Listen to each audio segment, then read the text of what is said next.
Thrills here. Today I'm going to rank the B&M coasters I've ridden. I have ridden 6 B&M coasters and I'll be ranking them all.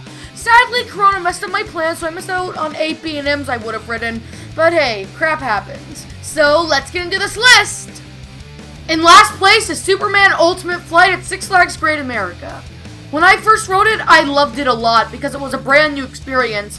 But when I rode it again in 2019, it wasn't as good as I remembered. The pretzel loop was the only part I really loved. The rest was just okay, and it makes me sad because I really did love it the first time. But I just don't love it as much as I used to. Next up at number 5 is Batman the Ride at Six Flags Great America. This is below the St. Louis one because it has a way bigger rattle and a bit of headbanging. But what I prefer about this one is the terrain. It's a very different experience because of the terrain interactions and trees. It's very pretty, but I do prefer the St. Louis one for being a bit smoother. Speaking of the St. Louis one, at number 4 is Batman the Ride at Six Flags St. Louis. I prefer this one due to it being much smoother and a bit more intense. I get a lot more whip on the St. Louis one, and I gray out almost every time, while I never did on my rides on the Great America one, and I just much prefer the St. Louis one overall. At number 3 is Wildfire at Silver Dollar City.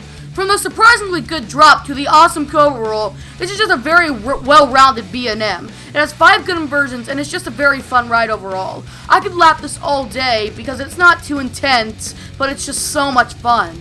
But there are better rides at Silver Dollar City I would rather lap, but Wildfire is an awesome ride, and it's the first B&M to make my top 10 roller coasters. The runner-up on this list is X-Flight at Six Flags Great America.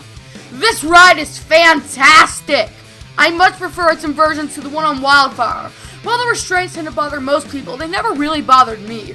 The only part where I didn't like them was the brake one, but they were fine when it comes to the ride itself. The near misses are also amazing, and part of the reason this is so high on the list. The ending helix actually made me gray out, and X-Flight is just an awesome B&M, and one of my favorite coasters at the park. Finally, at number 1, we have Raging Bull at Six Flags Great America. This is my favorite roller coaster for plenty of reasons. It has more airtime than people say it has, at least in my opinion. It has plenty of moments such as that amazing drop, the first hill, and a few moments. And the turns are fun too. They can pull some really decent laterals.